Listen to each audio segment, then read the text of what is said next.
आज के लेक्चर का टॉपिक है मध्यकालीन भारतीय इतिहास के स्रोत, जिसमें हम सल्तनत कालीन भारतीय इतिहास के स्रोतों का अध्ययन करेंगे। सल्तनत कालीन भारतीय इतिहास की जानकारी के मुख्य स्रोत फारसी में और कुछ अरबी में हैं। क्षेत्रीय भाषाओं की ऐतिहासिक रचनाओं से भी पर्याप्त जानकारी मिलती है। लिखित साहित्य के अलावा शिलालेखों, सिक्कों तथा स्मारकों से भी महत्वपूर्ण जानकारियाँ प्राप्त होती हैं। लिखित साहित्य में मुस्लिम इतिहासकारों की रचनाएं, यात्रा वृत्तांत तथा आत्मकथाएं मुख्य हैं। मुसलमान उच्च कोटि के इतिहासकार थे, परंतु जैसा कि डॉक्टर आशीर्वादी लाल श्रीवास्तव ने लिखा है, उन्हें भारत में इस्लाम की प्रगति तथा दरबारी मामलों में ही विशेष रुचि थी। वे वैज्ञानिक इतिहासकार नहीं थे। उनका ध्यान शासकों के कार्यों तक ही सीमित था। साधारण जनता के जीवन में उन्हें दिलचस्पी नहीं थी। डॉक्टर गोपीनाथ शर्मा ने भी लिखा है कि उन्होंने इस बात की विशेष चिंता नहीं की कि वे अपनी सामग्री को क्रमबद्ध और व्यवस्थित रूप से लिखें। उन्हें यह परवाह नहीं रही कि किस आवश्यक बात को लिखा जाए और क्या नहीं, तथा जो सामग्री उपलब्ध है उसका किस रूप में और कैसे उपयोग किया जाए। यही नहीं, उन्होंने अतिशयोक्तिपूर्ण आलंकारिक भाषा का भी प्रयोग किया और फलस्वरूप अपने ऐतिहासिक विवरण में कई स्थलों पर अस्पष्टता और संदेह के बीच छोड़ गए। सल्तनत कालीन भारतीय इतिहास के निर्माण में यदि उनकी रचनाओं का सावधानी के साथ उपयोग किया जाए तो इतिहास का सही रूप निखर सकता है। चचनामा। यह ग्रंथ अरबों की सिंध विजय का इतिहास है और मौलिक रूप से अरबी में लिखा गया था। फारसी में इसका अनुवाद मोहम्मद अली कुफी ने किया। इसमें मोहम्मद बिन कासिम के आक्रमण से पहले तथा बाद का सिंध का संक्षिप्त इतिहास है। इस ग्रंथ को तारीख हिंद व सिंध भी कहा जाता है। तारीख सिंध, तारीख मासूमी। मीर मोहम्मद मासूम के इस ग्रंथ को तारीख सिंध अथवा तारीख मासूमी के नाम से जाना जाता है।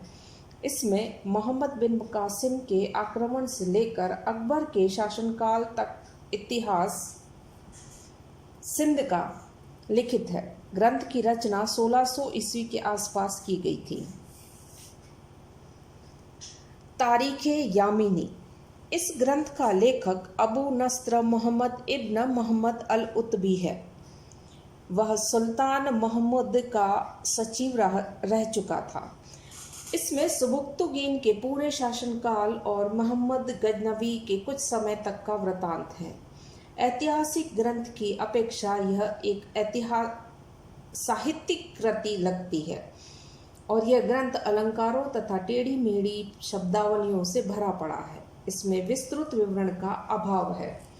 तिथियां भी बहुत कम दी गई है। फिर भी महमूद के प्रारंभिक जीवन तथा कार्यों के संबंध में इससे प्रामाणिक जानकारी मिलती है। तारीख मसूदी। इसका लेखक अबुल फजल मोहम्मद बिन हुसैन अल बहरी हैं। इसमें महमूद गजनवी तथा मसूद का इतिहास है। ग्रंथ में तत्कालीन दरबारी जीवन तथा अधिकारियों के कुचक्रों का पर्याप्त प्रकाश डाला गया है। तारीख उल हिंद। इस ग्रंथ का लेखक अबू रिहान मोहम्मद बिन अहमद अल-बुरनी है, जो कि अपने समय का एक प्रतिभाशाली विद्वान था। वह अरबी और फारसी का प्रकांड पंडित था तथा गणित, चिकित्सा, हेतु विद्या, दर्शन, धर्मशास्त्रों का अच्छा विद्वान था। उसने भारत में रहकर हिंदू धर्म, दर्शन तथा संस्कृत का अध्ययन किया था। 2 संस्कृत ग्रंथों का अरबी में और कुछ अरबी ग्रंथों का फारसी में अनुवाद किया। तारीख उल हिंद मौलिक रूप में अरबी में लिखा गया था। बाद में इसका फारसी में अनुवाद किया गया। ग्रंथ में महमूद गजनवी के समय भारत की स्थिति का बहुत ही अच्छा वर्णन किया गया है।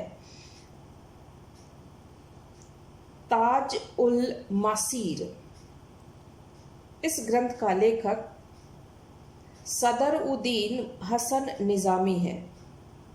इस पुस्तक में 1229 ईस्वी तक का हाल मिलता है।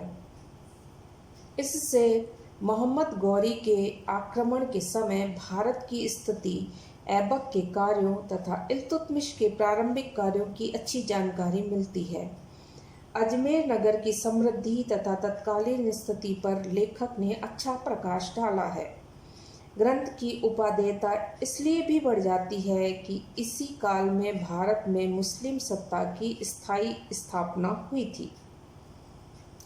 तबकाते नासिरी, इसका लेखक काजी मिन्हाज उस सिराज अपने समय का एक प्रमुख विद्वान था। वैसे तो इस ग्रंथ में प्राचीन काल से 658 हिजरी 1358 ईस्वी तक का इतिहास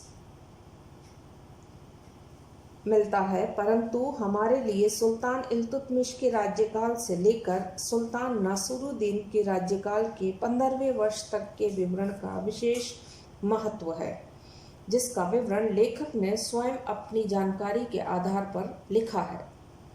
डॉक्टर आशीर्वादी लाल श्रीवास्तव के अनुसार मिन्हाज को निष्पक्ष लेखक नहीं कहा जा सकता।